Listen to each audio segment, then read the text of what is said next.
Hello दोस्तों, फिर से आपका स्वागत है आपके अपने चैनल यूटिलिटी कॉमर्स पर। और आज हम लोग आपका मनी चैप्टर का लास्ट लेक्चर जो है, इसमें हम लोग पढ़ेंगे फॉर्म्स ऑफ मनी और आपको मनी सप्लाई या सप्लाई ऑफ मनी क्या होता है। तो पहले हम फॉर्म्स ऑफ मनी को देखते हैं कि फॉर्म्स ऑफ मनी क्या होता है। ये फॉर्म्स ऑफ मनी जो है, ये हम लोग कहते हैं मनी का कौन कौन सा फॉर्म्स हो सकता है, उसको हम लोग फॉर्म्स ऑफ मनी कहते हैं। और ये आपके बुक में दो ही मिलेगा, लेकिन हम तोड़ के उसको चार भाग में बांट दिए हैं। आपको मिलेगा पहला fiat money and fiduciary money, और दूसरा मिलेगा आपको full body money and credit money. तो उसको हम चारों को अलग अलग कर दिए हैं। सबसे पहले फिएट अलग, फिड्यूशियरी अलग, फुल बॉडी अलग और क्रेडिट मनी अलग, है ना। सबसे पहले फिएट मनी का मतलब ये होता है कि यह वह फॉर्म्स ऑफ मनी है जो गवर्नमेंट के द्वारा या गवर्नमेंट के ऑर्डर के द्वारा या गवर्नमेंट के अथॉरिटी के द्वारा जो मनी इशू किया जाए, है ना, उसको क्या कहते हैं हम लोग, फिएट मनी। लिखे हैं यहां कि money which is issued by the authority और order of the government. Authority के बाद और एक वर्ड इसमें जोड़ दीजिए, और ऑर्डर ऑफ द गवर्नमेंट। कहता है वह money which is issued bye किसके द्वारा, अथॉरिटी और ऑर्डर ऑफ द गवर्नमेंट, उसको हम लोग क्या कह देते हैं, हमारा ये फिएट मनी है। कौन सा है, फिएट मनी है। कहता है दूसरा मनी कौन सा है, कहता है ये फिड्यूशियरी मनी है। क्या हुआ फिड्यूशियरी मनी, अच्छा इसका जो है ये फिएट में सारा नोट्स का on coins and notes, all coins and notes जो है सारा का सारा आ जाए किसमें, फिएट मनी में। जो आप यूज करते हैं ना करेंसी, जो आपका पैसा नोट के रूप में यूज करते हैं और जो सिक्का यूज करते हैं ना सारा का सारा, वो कौन सा मनी है, वो फिएट मनी है। कहता फिर फिड्यूशियरी का मतलब क्या हुआ, कहता फिड्यूशियरी भी एक फॉर्म्स ऑफ मनी है जो कि पेयर और पेई का मतलब, बायर और सेलर आप समझ सकते हैं। पेयर और पेई का मतलब कोई सामान हम खरीदे तो हम पैसा पे करेंगे, हम हो गए पेयर, और जिसको पे करेंगे वो हो गया पेई, है ना। तो वही हुआ पेयर और पेई। कहता है कि यह वह फॉर्म्स ऑफ मनी है जो पेयर और पेई के बीच एक ट्रस्ट के लेके एक माध्यम बनता है, विश्वास को लेके, जहां पे ये डायरेक्टली कैश के फॉर्म में नहीं होता है या डायरेक्टली जो है ऑनलाइन के पैसे के फॉर्म में नहीं होता है। कौन से फॉर्म में होता है ये, कहता है ये ऐसे फॉर्म में होता है जैसे हम सामान बेचे और सामने वाला हमको पैसा देगा, तो सामने वाला हमको चेक दे दिया, कहता है लीजिए ना, आपको हम 50,000 रुपए का चेक देते हैं और आप जो है इस चेक को 3 दिन बाद बैंक में जमा कीजिएगा और आपका पैसा जो है मेरे अकाउंट से कट के आपका बैंक क्रेडिट हो जाएगा। ऐसा होता है ना, वही फॉर्म्स ऑफ मनी को हम लोग कहते हैं ये फिड्यूशियरी मनी है। देखिए क्या लिखे हम, कहता है ये fiduciary money the forms of money which is accepted as a trust between या accepted as a medium of exchange as a trust between payer and payee, जो माध्यम, मीडियम ऑफ एक्सचेंज या माध्यम का एक जरिया बने किस चीज को लेके, बायर और सेलर को। अच्छा चेक जो वो दिया तो बायर और सेलर के विश्वास था एक दूसरे पर, तब ना ऐसा हो सकता है कि सामान ले लिया, चेक दे दिया, चेक में पैसे, अकाउंट में पैसे नहीं, चेक बाउंस कर जाएगा।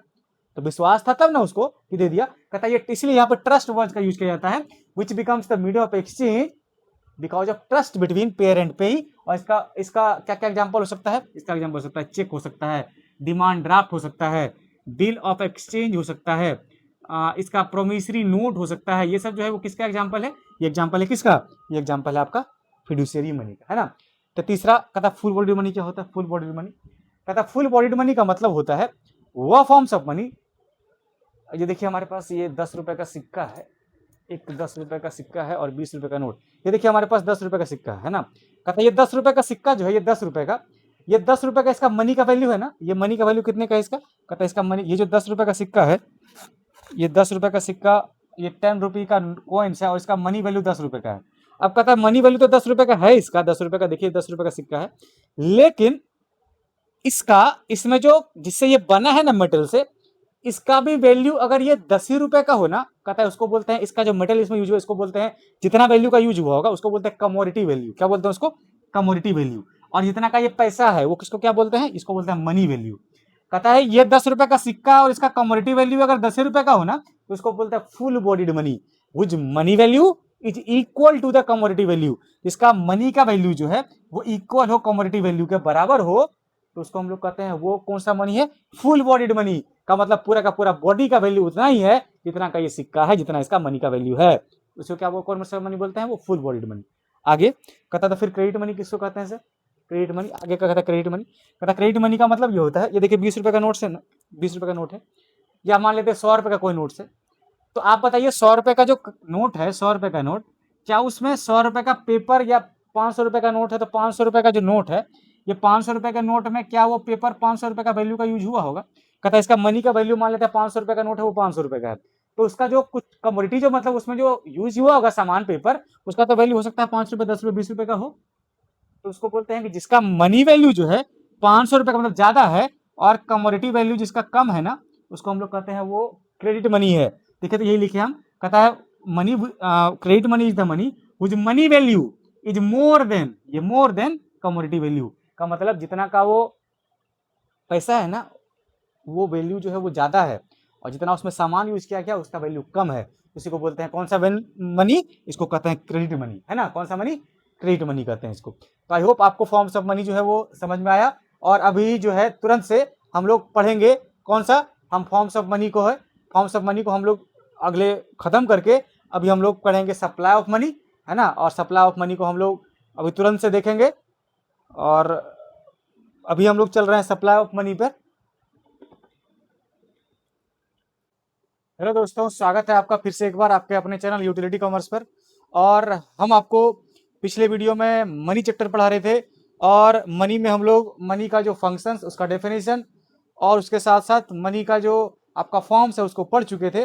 और हम आपको ये बताने वाले थे कि मनी सप्लाई किसको कहते हैं, और उस मनी सप्लाई को, उसका जो एक फॉर्म है जिसको M1 कहते हैं, जिससे उसका होता अलग अलग फॉर्म है, उसी को आज हम यहाँ डिस्कस करेंगे। सबसे पहले मनी सप्लाई हो जाए ना, ये मनी सप्लाई ये क्या होता है इसको पहले देखते हैं। What is money supply? कहता मनी सप्लाई का मतलब होता है कि हमारे पूरे इकोनॉमी में, हमारे पूरे देश में लोगों के बीच कितना पैसा है, या पब्लिक के बीच कितना पैसा है। चाहे वो पब्लिक का पैसा हो सकता है उसके बैंक अकाउंट में हो सकता है उसके घर में हो सकता है उसके पॉकेट में हो। ये सारे पैसे को मिला के कितना टोटल स्टॉक ऑफ मनी हमारे इकोनॉमी में पब्लिक के बीच है, वो सर्कुलेट कर रहा है, उसको एक पर्टिकुलर पॉइंट ऑफ टाइम पे कैलकुलेट करते हैं, उसी को मनी सप्लाई कहते हैं, है ना। क्या कहते हैं उसको? Money supply. अच्छा, जो डेफिनेशन में हम लिखे देखिए तो कहा कि वही बात को हम डेफिनेशन में कहते हैं, money supply refers to total stock of money. Total stock of money का मतलब टोटल पैसा कितना है हेल्ड बाय द पब्लिक, या इसी को बोलते हैं पीपल ऑफ द कंट्री, कि held by the public at a particular point of time. कहा कि इकोनॉमी में, हमारे देश में लोगों के पास कितना टोटल पैसा का एक stock particular point of time का मतलब निश्चित समय में, और वो हमेशा हम लोग कैलकुलेट एक निश्चित समय में ही करते हैं कि लोगों के पास कितना पैसा है, चाहे वो उसका पैसा उसके पॉकेट में है, उसके बैंक अकाउंट में, चाहे जो है उसके घर में है। हम उसको टोटल गणना करते हैं, उसको एस्टिमेट करते हैं, उसको कैलकुलेट करते हैं, और वो हमेशा एक पर्टिकुलर पॉइंट ऑफ टाइम में ही कैलकुलेट करते हैं, का मतलब निश्चित समय में कैलकुलेट किया जाता है। इसी को मनी सप्लाई कहते हैं। आपको डिफाइन करना होगा मनी सप्लाई क्या बोलेंगे आप? Money supply refers to total stock of money held by the public या with the public in the economy at a particular point of time, उसी को हम लोग क्या कहते हैं? Money supply. अच्छा, मनी सप्लाई एक स्टॉक कॉन्सेप्ट है। क्यों? क्योंकि स्टॉक कॉन्सेप्ट इसलिए है क्योंकि इसको पर्टिकुलर पॉइंट ऑफ टाइम पे कैलकुलेट करते हैं, ये एक निश्चित समय पे कैलकुलेट किया जाता है ना। और ये हो गया हमारा मनी सप्लाई। याद रखिएगा, मनी सप्लाई में एक चीज आपको ध्यान रखना है कि मनी सप्लाई में है जो ना, मनी सप्लाई में, इस मनी सप्लाई में सप्लायर ऑफ मनी जो है वो इंक्लूड नहीं होता है हमारे पास। मनी सप्लाई में, इस मनी सप्लाई में सप्लायर ऑफ मनी को इंक्लूड नहीं करते हैं। तो कहता है सर सप्लायर ऑफ मनी होता है कौन कौन है हमारे देश में? सप्लायर ऑफ मनी को इंक्लूड नहीं करते हैं। कहता है सप्लायर ऑफ मनी होता है कौन कौन है हमारे देश में? तो हमारे देश में सप्लायर ऑफ मनी जो है ना वो 3 होता है। पहला होता है आरबीआई, दूसरा होता है गवर्नमेंट, और तीसरा जो होता है वो होता है हमारे देश का बैंक, कॉमर्शियल बैंक। ये तीनों आता है। तो इस तीनों का पैसा जो है ना इकोनॉमी में सर्कुलेट कर रहा है, उसको हम कैलकुलेट नहीं करते हैं। तो किसको करते हैं? कहता है इसमें सिर्फ पब्लिक का पैसा, लिखा था ना पब्लिक, तो उसका पैसा जो कभी मनी सप्लाई का हिस्सा नहीं। आपको क्वेश्चन पूछा जाएगा, money supply includes what? Total stock of money with the public, या stock of money of public. तो पब्लिक का पैसा होता है ना, वो पैसा जो है कभी भी सप्लायर ऑफ मनी का पैसा जो बैंक में पड़ा हुआ है, बैंक का हो, गवर्नमेंट का हो, या आपका जो है आरबीआई का हो, उसको हम लोग मनी सप्लाई का हिस्सा नहीं मानते। ठीक है। अच्छा, अब बोला कि मनी सप्लाई में 3 चीज बोला कि पहला क्या क्या इंक्लूड होता है? कहता है सी, इसका formula C plus D plus OD. कहता है इस 3 चीज को जोड़ते हैं मनी सप्लाई में। अब यहाँ बताते हैं सी का मतलब क्या है, डी का मतलब क्या, ओडी का मतलब क्या। आगे आइए, यहाँ लिखे हैं M1 equal to C plus D plus OD. कहता है सी का मतलब यहाँ ये है, सी का मतलब करेंसी विद द पब्लिक। कहता है पब्लिक के पास जो करेंसी है ना, चाहे वो करेंसी नोट्स के रूप में हो, it includes all notes and coins. कहता है इसमें सारा नोट्स और कॉइन्स आता है, उसी को हम लोग क्या बोलते हैं? सी, करेंसी, है ना। तो पहला हो गया सी फॉर करेंसी। कहता है डी फॉर क्या हुआ फिर? कहता है demand deposit with commercial bank. कहता है डीडी फॉर, ये हमारा डीडी जो है ये demand deposit with commercial bank. आप जानते हैं ना डिमांड डिपॉजिट किसको कहते हैं? डिमांड डिपॉजिट का मतलब होता है वो डिपॉजिट जो पब्लिक के द्वारा कभी भी विथड्रॉ किया जा सकता है, उसको कभी मांगा जा सकता है, कभी भी डिमांड किया जा सकता है, उसी को डिमांड डिपॉजिट कहते हैं। और वो कॉमर्शियल बैंक के पास जो है वो जो है हमारा किसका हिस्सा होता है, हमारे पास M1 का हिस्सा होता है। कहा कि demand deposit with commercial bank, तो DD फॉर क्या हो गया, demand deposit with commercial bank.